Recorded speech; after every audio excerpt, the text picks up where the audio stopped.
దేవి సర్వభూతేషు మాతృరూపేణ సంస్థిత. నమస్తస్యై నమస్తస్యై నమస్తస్యై నమో నమః. నమస్కారం. యూటీవీ ప్రేక్షకులకు సాదర స్వాగతం. నేను మీ డాక్టర్ శృతి. ప్రస్తుతం మనం సికింద్రాబాద్ లోని ఉజ్జయిని మహాంకాళి అమ్మవారి దేవస్థానం ముందున్నాం.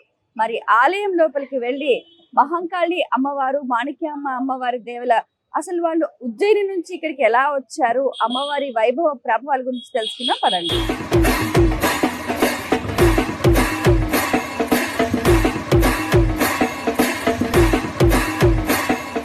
సికింద్రాబాద్ ఉజ్జయిని మహాంకాళి అమ్మవారిని దర్శించుకునే కంటే ముందు ఇక్కడ కుడి చేతి వైపు మనకు గణపతి, పరమేశ్వరుడు, ఆ పక్కన నృసింహస్వామి కూడా కొలువై ఉన్నారు.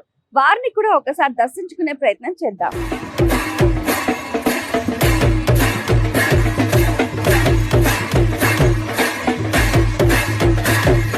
ఉజ్జయిని మహాంకాళి అమ్మవారి దేవస్థానానికి ఎదురుగా ఇక్కడ గణపతి, పరమేశ్వరుడు, అమ్మవారు కూడా ఉన్నారు. భక్తులంతా కూడా ముందుగా ఇక్కడ గణపతిని ప్రార్థించుకొని పరమేశ్వరుడికి జలాభిషేకాలు చేస్తూ తమ భక్తి ప్రపత్తులను చాటుకుంటున్నారు.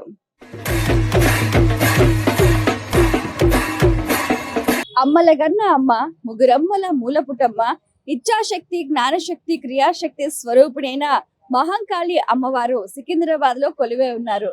ప్రస్తుతం మనం సికింద్రాబాద్ లోని ఉజ్జయిని మహాంకాళి అమ్మవారి దేవస్థానం దగ్గర ఉన్నాం. మరి ఆ తల్లిని దర్శించుకొని ఆ అమ్మవారి మహత్తు, వైభవ ప్రాభవాల్ని తెలుసుకునే ప్రయత్నం చేద్దాం పదండి.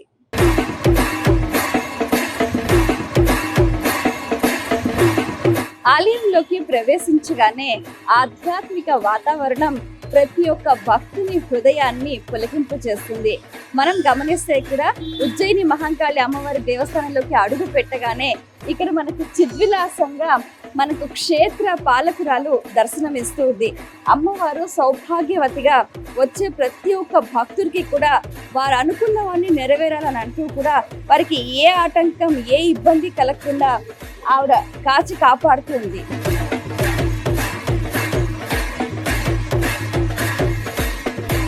ఈ సృష్టిలో ప్రతి అణువు, పరమాణువు కూడా భగవత్ స్వరూపమే. మన హైందవ సంస్కృతి సంప్రదాయంలో చెట్టు, పుట్ట, ఆవు అన్నిటినీ కూడా భగవత్ రూపాలుగా భావించి ఆరాధిస్తూ ఉంటాం. ఈ క్రమంలోనే ఇక్కడ ఈ ఆలయ ప్రాంగణంలో ఉన్న కొన్ని వందల సంవత్సరాల నాటి ఈ వృక్షాన్ని దేవతా స్వరూపంగా కూడా భావించి పసుపు, కుంకుమలు, వస్త్రము, చక్కటి పట్టుచీర, పూలదండ వేసి కూడా భక్తులు ఈ వృక్షానికి కూడా వారి మొక్కులు చెల్లించుకుంటూ కూడా నమస్కరిస్తూ ముందుకు సాగిపోతున్న వైనం మనం గమనించవచ్చు.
ఉజ్జయిని మహాంకాళి అమ్మవారి దేవస్థానం సంబంధించి ప్రధాన అర్చకులు రామతీర్థ గారు మనతో పాటు ఉన్నారు.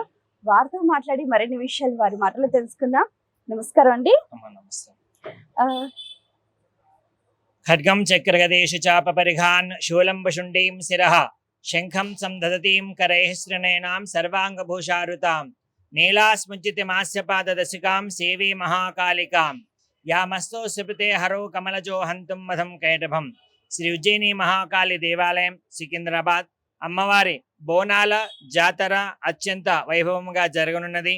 అమ్మవారికి ప్రతినిత్యము కూడా అభిషేక కార్యక్రమాలు మరియు అమ్మవారికి స్వర్ణ పుష్పార్చన, ఖడ్గమాల కుంకుమార్చన ప్రత్యేకంగా జరిపించబడుతూ ఉంటుంది. ఈ విధంగా 220 సంవత్సరాల దేవాలయమైనటువంటి అమ్మవారికి ఆషాఢ మాసం రాగానే అత్యంత వైభవంగా అమ్మవారికి ప్రత్యేకమైన చీరలు, ఆభరణాలతోటి అమ్మవారు దేదీప్యమానంగా వెలుగొందుతూ ఉంటుంది. అమ్మవారి ఆషాఢ జాతర మొట్టమొదటి ఆదివారం రోజు ప్రారంభమై 3వ ఆదివారం అమ్మవారికి జాతర జరపడం జరుగుతుంది. భక్తులందరూ కూడా అమ్మవారికి బోనాలు సమర్పించటం, శాఖలు సమర్పించటం మరియు అమ్మవారికి ఒడిబియ్యం సమర్పించటం జరుగుతూ ఉంటుంది. తెల్లవారుజామున 4 గంటలకు ప్రారంభమైనటువంటి అమ్మవారి జాతర మహోత్సవం అత్యంత వైభవంగా చేస్తూ మధ్యాహ్నానికి అమ్మవారికి విశేషమైన పూజలు జరుగుతూ ఉంటాయి.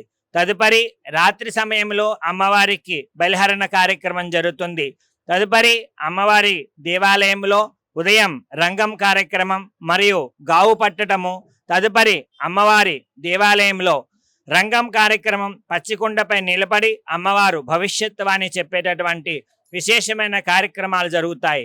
తదుపరి అమ్మవారిని ఏనుగు అంబారి ఊరేగింపుపై ఊరేగించటం జరుగుతుంది.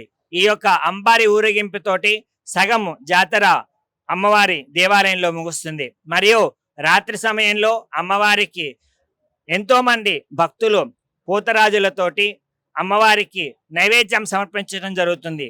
ఈ యొక్క నైవేద్యాన్ని అమ్మవారి పలార పండ్లని పిలుస్తారు. ఎంతో రంగరంగ వైభవంగా పూతరాజుల విన్యాసాలతోటి అమ్మవారికి భక్తిగా సమర్పించేటటువంటి ఈ యొక్క కార్యక్రమాన్ని పలార పండ్లని పిలుస్తారు. ఈ విధంగా ఆషాఢ మాసంలో అత్యంత వైభవంగా శోభాయమానంగా దేదీప్యమానంగా జరిగేటటువంటి అమ్మవారి ఆషాఢ జాతర మహోత్సవానికి భక్తులందరూ విచ్చేసి ఉజ్జయిని మహాకాళి మాణిక్యాలమ్మ వారి దివ్య ఆశీస్సులు పొందాలని కోరుకుంటున్నాం. సర్వే జనాః సుఖినో భవంతు, లోకా సమస్తా సుఖినో భవంతు. కాలే వర్షిత పర్జన్యః పృథివీ సస్యశాలినీం దేశయం క్షోభరహితో బ్రాహ్మణాః సంతు నిర్భయాః అపుత్రాః పుత్రిణః సంతు పుత్రిణః సంతు పౌత్రిణః అదనా సదనా సంతు జీవంతు శరదాం శతం. శ్రీ ఉజ్జయిని మహాకాళి మాతాకు జై. అసలు ఆషాఢం జాతర బోనాలు వచ్చిందంటే చాలు ఇప్పుడు ఎంతో చక్కగా సికింద్రాబాద్ బోనాల్ని లష్కర్ బోనాలు అని అంటూ ఉంటారు. అసలు ఆ రోజున అమ్మవారిని ఇలా దర్శించుకొని వారి ముక్కుబొళ్ళు చెల్లించుకోవడానికి ఎంతో తాపత్రయపడుతూ పలు రాష్ట్రాల నుంచి కూడా వస్తూ ఉంటారు. అంటే భక్తుల స్పందన, అంటే అమ్మవారు ఏ కోరికైనా తీరుస్తుందా, అంటే అమ్మవారి వైభవం, అమ్మవారి వైభవము ఎంతసేపు చెప్పినా ఆమె యొక్క విశేషమైనటువంటి భావన అది అమ్మవారిని దర్శించుకున్న వారికి మాత్రమే కలుగుతుంది. కాకపోతే అమ్మవారిని దర్శించే భక్తులకు ఏమిటి అంటే మనము భక్తిగా శ్రద్ధగా ధర్మ మార్గంలో వెళ్ళేటటువంటి ప్రతి ఒక్క కోరిక కూడా తప్పకుండా అది జయమవుతుంది. అమ్మవారికి 11 ప్రదక్షిణాలు చేసి లేదా 21 ప్రదక్షిణాలు లేదా వారి యొక్క శక్తానుసారంగా 41 ప్రదక్షిణాలు చేస్తే తప్పకుండా అమ్మ అనుగ్రహం వస్తుంది. ఎంతోమందికి వివాహాలు జరిగాయి, ఎంతోమందికి సంతానం జరిగింది. మన అమ్మవారు నేషనల్ అమ్మవారే కాదు, ఇంటర్నేషనల్ అమ్మవారు అని కూడా మనం చెప్పుకోవచ్చు. దేశ విదేశాల నుంచి వచ్చిన భక్తులకు కూడా అమ్మవారు అనుగ్రహించింది. ముఖ్యంగా ఆస్ట్రేలియా నుంచి ఒక భక్తురాలు వచ్చినప్పుడు పండిట్జీ ఇక్కడ ఏం చేస్తే బాగుంటుందని మమ్మల్ని అడిగింది. ఆమె 41 ప్రదక్షిణం చేయమని చెప్పాము, ఆమెకు వివాహం జరిగింది. ఇలాంటివి ఎన్నో ఎన్నో ఉన్నాయి. కాబట్టి అమ్మవారిని దర్శించుకున్న భక్తులకు అమ్మ తప్పకుండా అనుగ్రహం కలుగుతుంది. అమ్మవారి అనుగ్రహం కలగాలి కూడా. ఎందుకంటే మనము ఎంతో భక్తిగా శ్రద్ధగా అమ్మవారి దగ్గరకు వచ్చినప్పుడు ఆమె అనుగ్రహం కలుగుతుంది.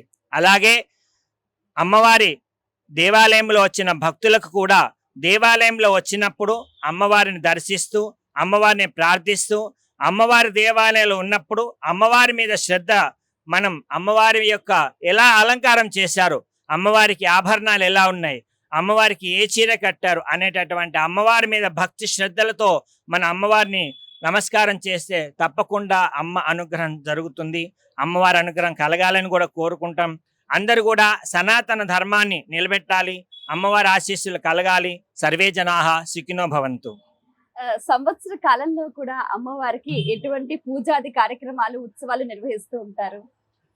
అమ్మవారికి ముఖ్యంగా ఆషాఢ మాసంలో బోనాలు జాతర రంగం కార్యక్రమం జరుగుతుంది. తదుపరి అమ్మవారికి ఆశ్వీజ మాస శుద్ధ పాఠ్యము నుంచి దశమి వరకు దసరా నవరాత్రిలో అత్యంత వైభవంగా జరుగుతాయి. ఒక్కొక్క రోజు ఒక్కొక్క అలంకారంతో అమ్మవారు దర్శనమిస్తూ ఉంటుంది. ఈ విధంగా అమ్మవారికి దసరా నవరాత్రులైన తదుపరి అమ్మవారికి విశేషమైనటువంటి పూజలు, విశేషమైన అలంకారాలు జరిపిస్తూ ఉంటారు.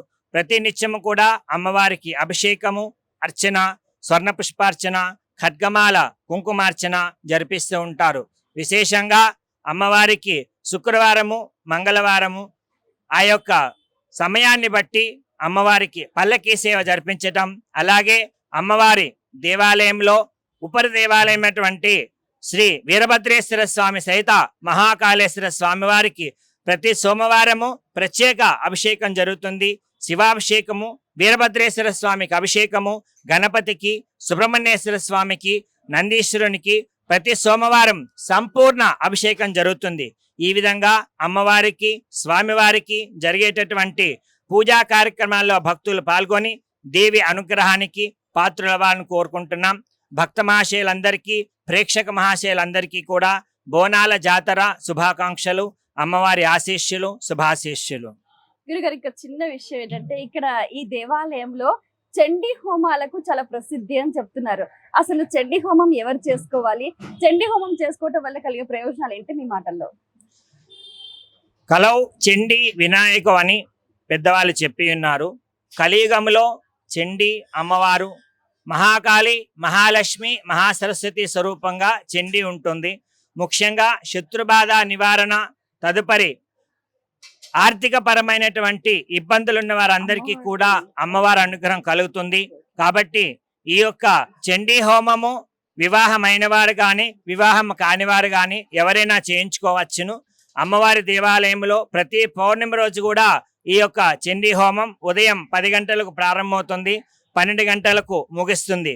కాబట్టి అమ్మవారి విశేషంగా జరిగే చండీ హోమము మరియు అమావాస్య రోజు రుద్రహోమం జరుగుతుంది. ఈ యొక్క రుద్రహోమంలో కూడా భక్తులు పాల్గొని చండీ హోమంలో పాల్గొని దేవి ఆశీస్సులు పొందాలని కోరుకుంటున్నాం. సంతానం లేని వారు కానీ, ఉద్యోగం లేని వారు కానీ, ఇంకా ఏదైనా జీవితంలో పీకల్లోతు కష్టాల్లో కూరుకుపోయిన వారు అమ్మవారిని ఏ విధంగా ఆరాధించాలంటారు? అమ్మవారికి ప్రతి శుక్రవారము అభిషేకం రాయించి 5 శుక్రవారాలు అమ్మవారికి అభిషేకం జరిపించిన తర్వాత 5వ శుక్రవారము అమ్మవారికి ఒడిబియ్యము, చీర సమర్పించిన 99% వారి కష్టాలు తప్పకుండా దూరం అవుతాయండి. ఎంతో మంది భక్తులకు చెప్పాము, ఎంతో మందికి కూడా అమ్మవారి అనుగ్రహం కలిగింది. ఇంకా ఎన్నో లక్షల మంది, కోట్ల మంది కూడా అమ్మవారు అనుగ్రహం కలగాలని, మనందరినీ కూడా అమ్మవారు ఆశీర్వదించాలని కోరుకుంటున్నామండి. చాలా సంతోషం అండి, మీ సమయాన్ని కేటాయించి చాలా విషయాలు మాకు శుభమస్తు. తెలియజేశారు. అమ్మవారి ఆశీస్సులు, శుభాశీస్సులు అండి.